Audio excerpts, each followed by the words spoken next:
Buenas tardes. Después de este breve recreo, seguimos. Buenas, Buenas tardes, profe. Buenas. Buenas tardes. Seguimos con neumática. Agréguenlo a Laboratorio de Electrónica Industrial. Bueno, estábamos hablando de la presión. La presión dijimos que se definía como la relación que hay entre la fuerza aplicada sobre una determinada área. Y bueno, hay varias formas de expresar la presión.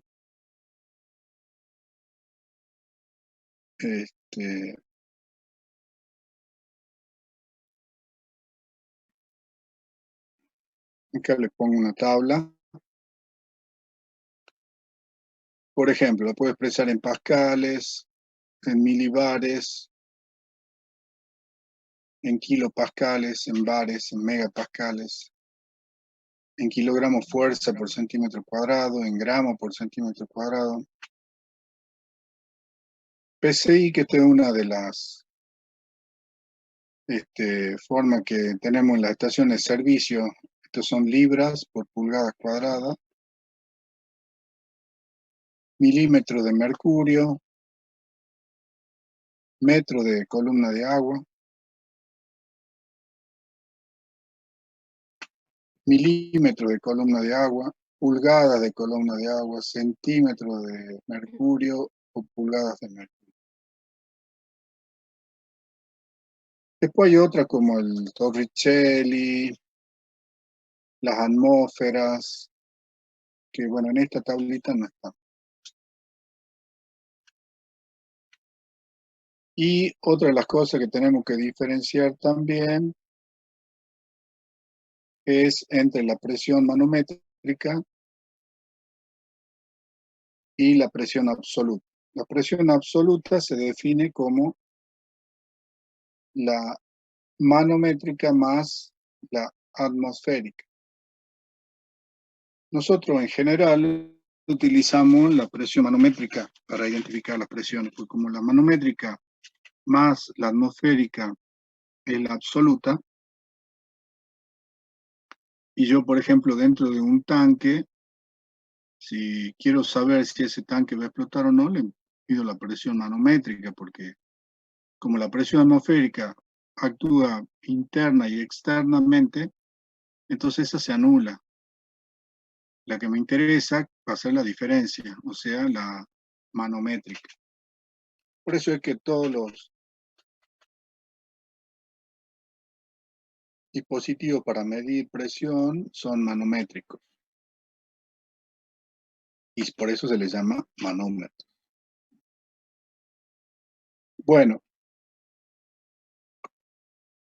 entonces, dependiendo del fabricante, dependiendo de la industria, del sistema métrico nacional, voy a tener, por ejemplo, los pascales o los megapascales, o kilogramos por centímetro cuadrado, o bares. Se usan bastante diferentes tipos de unidades. Para la estación de servicio están libras por pulgada cuadrada. Escuchan la presión atmosférica en la radio, está en hectopascales.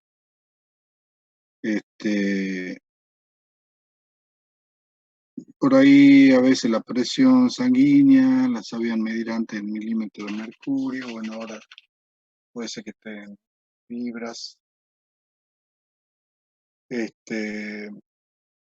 Bueno, el tema es que hay que más o menos tener una idea de cuál es la relación. No hay mucha diferencia, pero no son iguales. Por ejemplo, un bar, un kilo, una atmósfera.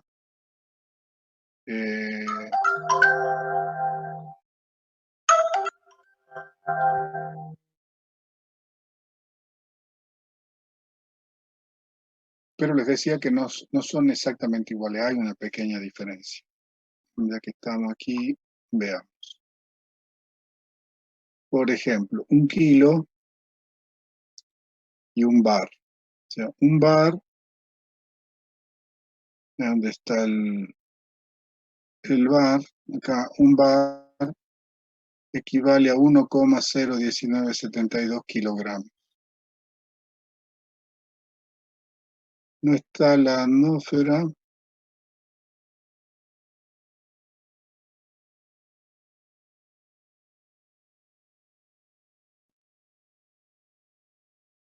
Y, por ejemplo, bueno, 10 metros de columna de agua, a donde está el bar, son más o menos 10,19 metros de columna de agua. Mientras que 1 kilogramo fuerza por centímetro cuadrado es exactamente 10 metros de columna de agua. Bueno, y así hay pequeñas diferencias,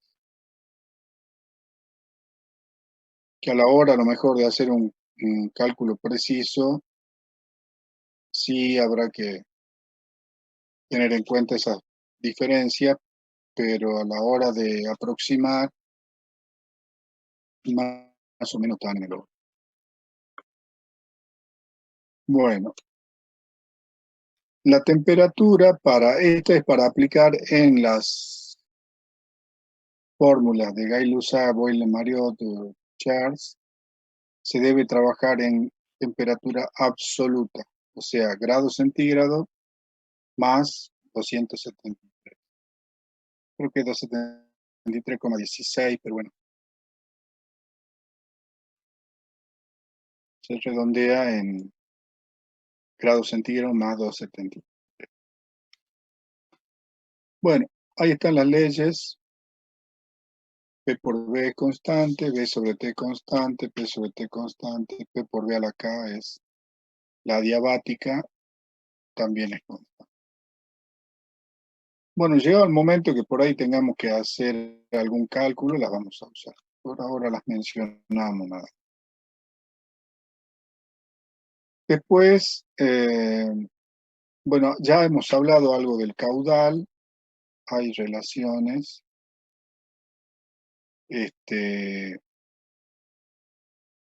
Por lo general, a mayor presión, menos caudal, y a más caudal, menos presión.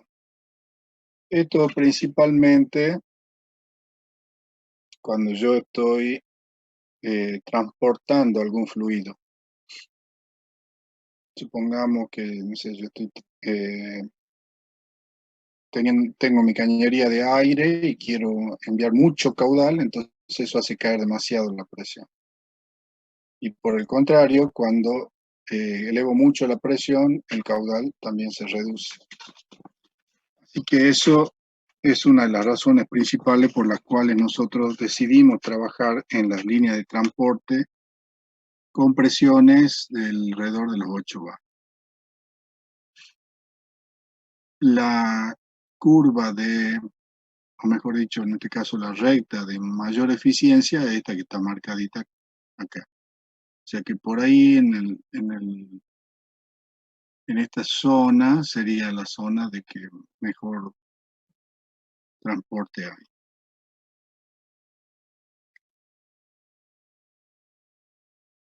Bueno, esto ya lo vimos también, que el caudal es igual a la velocidad por el área. Eso ya hicimos un desarrollo también. Bueno, vamos a ver entonces el tema de los compresores. Acá tenemos una pequeña clasificación. Hay dos grandes grupos, los alternativos y los rotativos. Los alternativos son aquellos en los cuales tengo un pistón y el pistón se desplaza dentro de una cámara, aspirando y comprimiendo. Y los rotativos, bueno, son aquellos que tienen por lo general dos engranajes, un macho y una hembra, que a medida que van girando, el aire pasa en la dirección del eje de los engranajes y a medida que va avanzando, va comprimiendo. Entonces acá tenemos, por ejemplo, un compresor alternativo a pistón de una sola etapa. Entonces fíjense, acá el pistón está en la carrera descendente, pues están las flechitas hacia abajo. Este mecanismo tiene pistón, biela, manivela y está solidario a un cigüeñal. Y el cigüeñal puede estar siendo movido por un motor eléctrico a través de un sistema de engranajes o de poleas. Gira el cigüeñal, entonces como eso es excéntrico, hace que el pistón, por ejemplo, cuando está en este tramo, baje. Está en lo que se le llama la carrera descendente. En ese momento succiona, aspira. Entonces acá hay una válvula que se le llama así, válvula de aspiración, que toma desde el filtro, la cañería que va al exterior, toma el aire y a medida que el pistón va bajando, se llena esa cámara con aire. Cuando llega a la parte más baja inferior, de ahí ya a medida que avanza empieza a subir y de ahí, a partir de allí empieza a comprimir. Entonces ya vamos a la otra figura, ahí está en la fase ascendente, el pistón empieza a comprimir y por la forma y la posición que tiene la válvula de aspiración se va a cerrar, porque ahora tiene algo que está haciendo presión, entonces cierra. Y del otro lado está la válvula de escape o de presión o de salida, que sí se abre cuando la presión dentro de la cámara alcanza un cierto valor. Entonces, la válvula de descarga está fabricada para una determinada presión, que va a ser la presión de descarga. Puede ser que tenga algún sistema automático también o algún regule a través de algún sistema eléctrico o electromecánico, pero en general es mecánico, entonces solamente se abre cuando supera un cierto valor de presión. Y así se repite. El pistón baja, aspira, sube, comprime, baja, aspira, por eso se llama alternativo, porque alterna entre la aspiración y la descarga.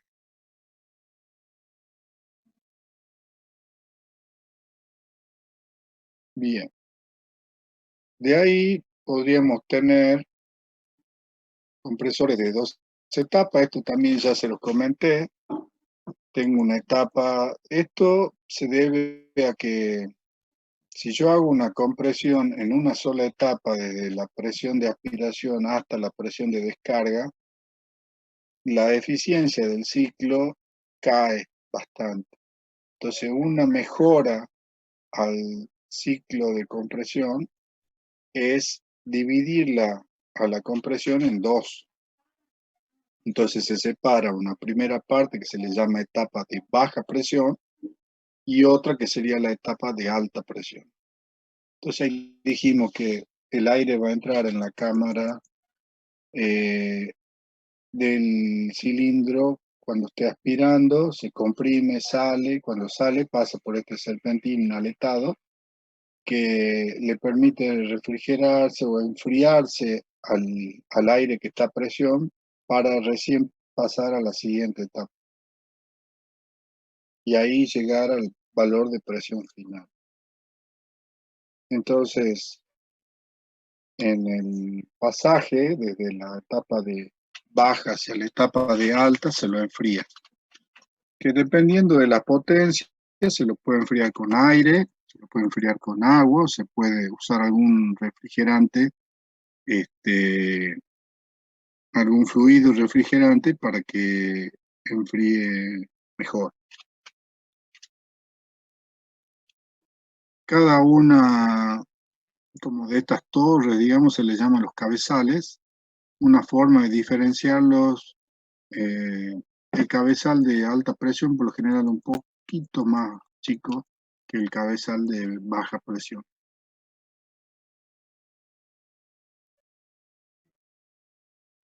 Y en este caso, los dos pistones a través de su biela y manivela están solidarios al mismo cigüeñal que hace el trabajo alternativo, movido a su vez por un motor de potencia.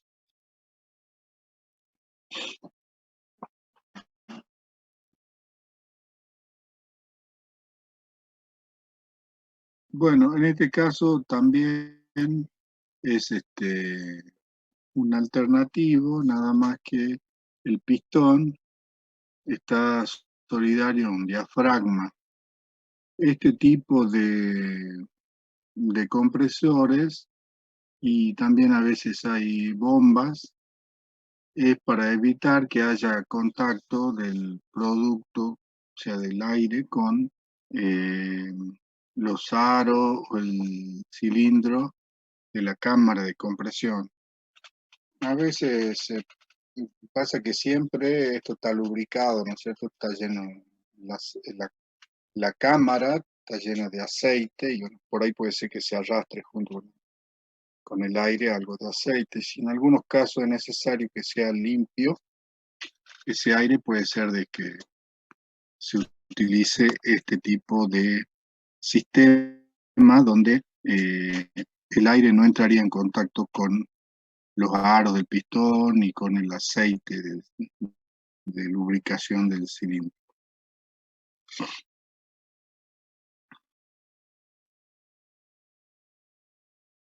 Bueno, después tenemos los rotativos. En este caso ya tengo un rotor que gira y el rotor tiene como una ranura donde entran varias paletas que tienen por lo general un resorte que hace de que la paleta siempre tienda a salir del espacio donde está confinada. Entonces, como también el rotor está excéntrico, entonces hay un momento en el cual hay un volumen aceptable, digamos, para el aire que se va a alojar, y luego, a medida que va girando, esas cámaras se van reduciendo porque el rotor se va acercando al, vendría a ser la carcasa del compresor. Entonces, al ir reduciendo su espacio, va permitiendo la compresión del aire. Y así, fíjense, de la parte izquierda ingresa aire, sería la presión atmosférica, por ejemplo, y una vez que ingresa dentro de las cámaras, ya las paletas van entrando y el espacio se va reduciendo, por lo cual eso permite que se comprima el aire. Entonces, cuando llega al punto de salida, ya está comprimido a un cierto valor de presión, pero ya está comprimido. Por supuesto que este tipo de compresores a paletas pueden trabajar con presiones tanto más bajas. Entonces, en equipos donde no se haga falta mucho caudal, por ejemplo, y tampoco haya demasiado uso, este tipo de compresores anda bien. Sí.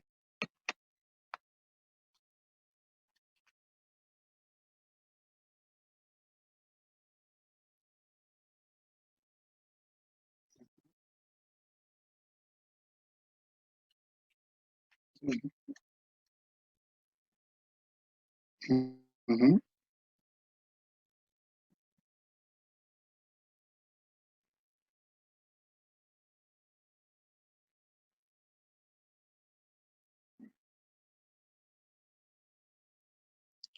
Sí, si es que la cañería está a menos presión, se descomprimiría. Ahora, si la cañería está a la presión de salida del compresor, no, se va a mantener. El hecho es de que cuando esto está funcionando, toda la cañería está a presión. Y lo que hace el compresor es mantener la presión de la cañería a 6, 7, 8 bar, lo que sea. Pero si supongamos que yo paro el compresor, paro todo mi sistema y abro todas las válvulas y descomprimo, toda la cañería está a cero presión manométrica y prendo el compresor, de hecho que al principio el compresor va a empezar a levantar presión en las paletas, digamos, en las cámaras estas del compresor, y va a tratar de ir aumentando la presión en la cañería. Al principio, si la cañería está en cero manométrica, va a ir levantando de a poquito, 0,1, 0,2, 0,3, hasta que llegue a 1. Y así va a demorar un rato, digamos, hasta que logra elevar la presión de la cañería hasta el valor de presión de trabajo. Puede llevarte una hora, o no, o a lo mejor menos. Por supuesto que todo eso va a depender de qué tan larga sea la cañería, qué diámetro tiene la cañería, para con eso entender cuál es el volumen de aire que acumula esa cañería de descarga. Y por supuesto que no esté abierta la cañería en ningún lado, porque si la cañería está abierta a presión atmosférica, el compresor no va a poder levantar nunca presión. Yo necesito que esté cerrada en el primer momento, que levante presión el compresor y en algún momento se detenga. Pero ya toda la cañería hasta presión. Sí o sí. O sea que si la cañería no tiene presión, y sí, le va a demorar un rato poder levantar presión al compresor. Pero supongamos que ya estamos en todo nuestro sistema en régimen, o sea que ya la presión está al valor de trabajo, o sea, quiere decir que la cañería está presurizada y todos los elementos que demandan presión también, entonces el compresor va a estar funcionando para aportar el caudal que demandan y mantener la presión de trabajo. ¿Se entiende?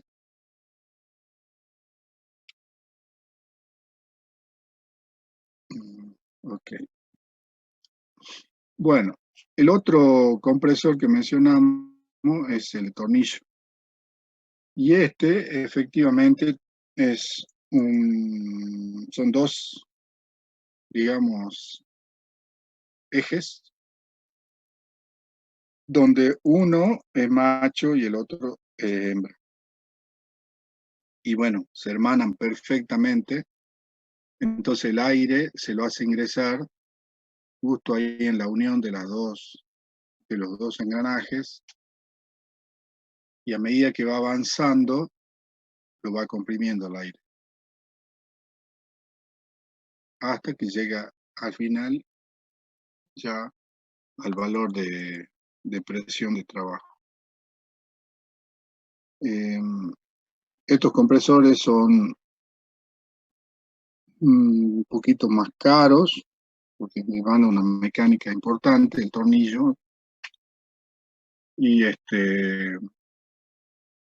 pueden ser lubricados con aceite, y hay algunos compresores de aire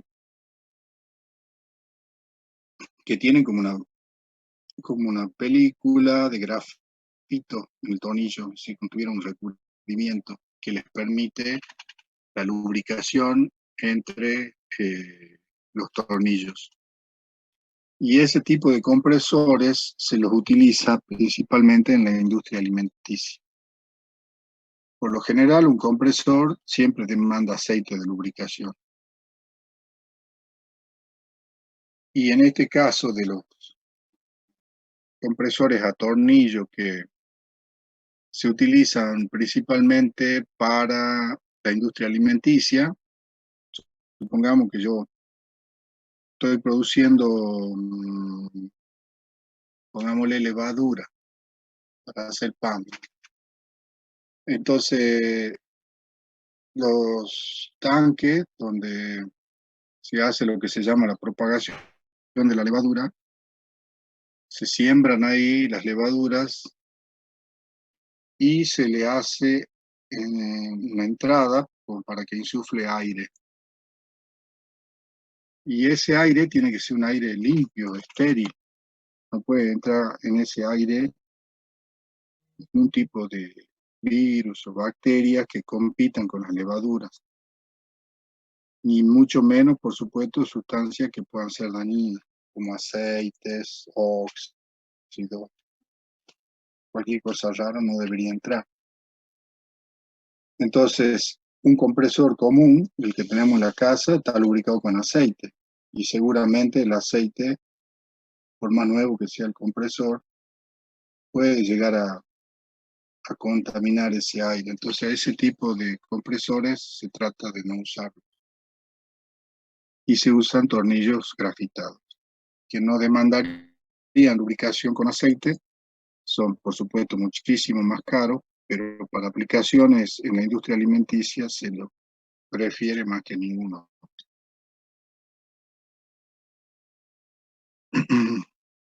Profe,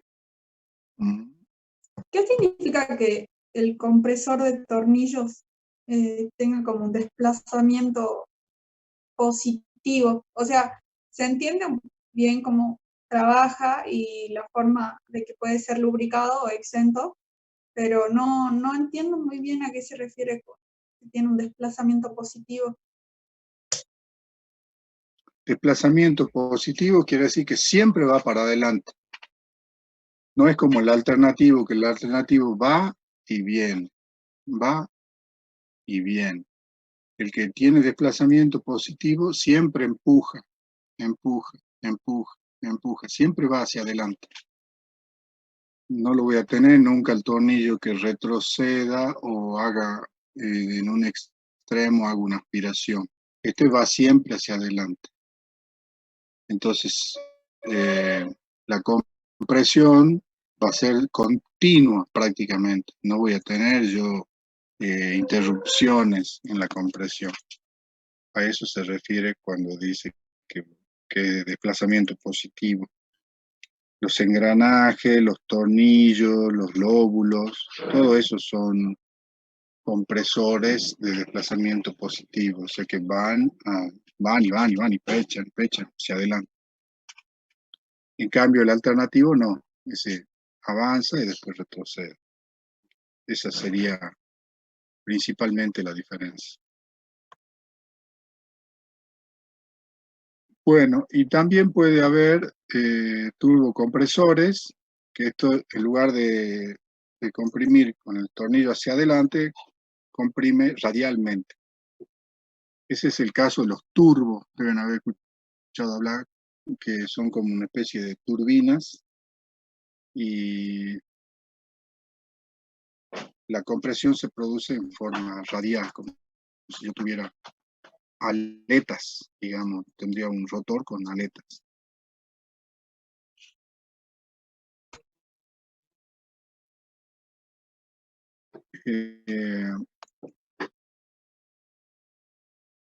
A ver si me dan un segundo, les doy un detalle de los compresores.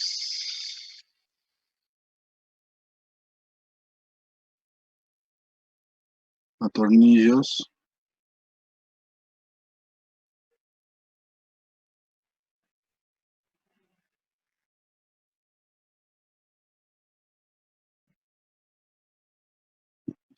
Encuentro.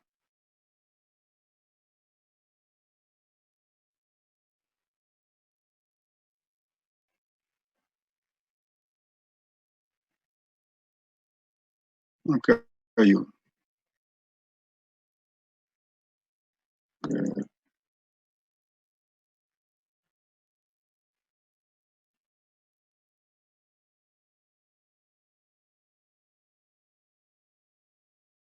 Bueno, esa es la forma del compresor a tornillo. ¿Lo están viendo ahí o no? Sí, profe. Sí, sí se ve. Bueno, ese es un tornillo, un compresor a tornillo, nada más que, bueno, acá está desarmado y fíjense, uno es macho y la otra es hembra.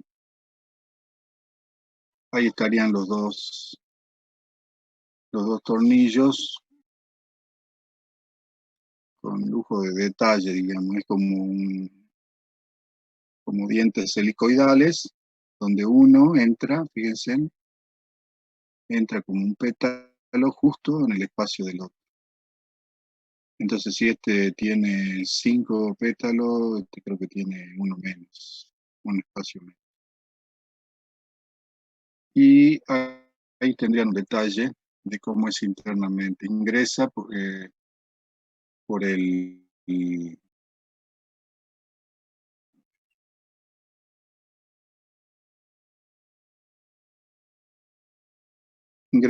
la cañería de diámetro mayor, lógicamente está a menos presión, y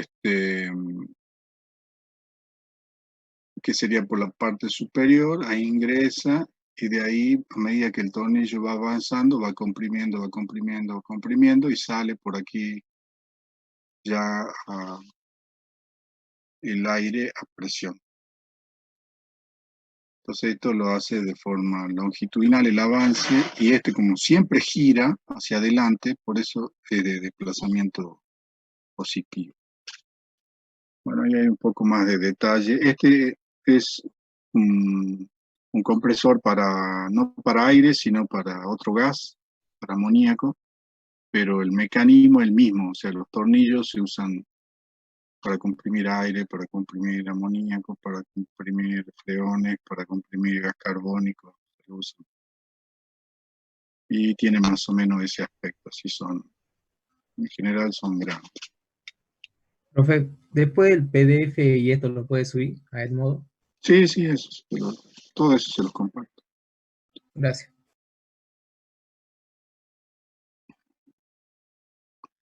Bueno, de nada.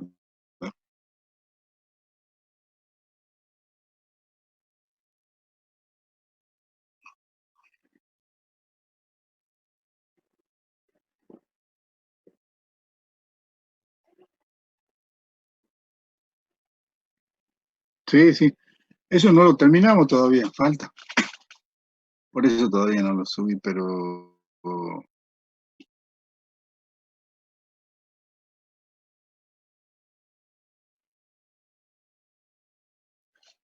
bueno, de eso, mejor yo creo le voy a subir un apunte, el que es el Milman, digamos, de proceso de instrumentación, se llama Antonio Creus, que es un librito medio, digamos, tiene su añito, no tiene tanta electrónica moderna, digamos, pero sí tiene muy bien desarrollado todo lo que es la simbología de ISA, toda la nomenclatura, todos los diagramas,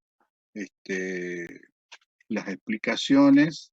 Ustedes van a agarrar un apunte de instrumentación y control, y todo lo que desarrollamos esos temas, vamos a verlo a don Antonio Creu, que es el más, digamos, ¿no? Es como el Milman de la electrónica. Ese apunte se los voy a subir para que lo tengan, y los que quieran profundizar un poquito más, tengan ahí disponible para leer. Bueno,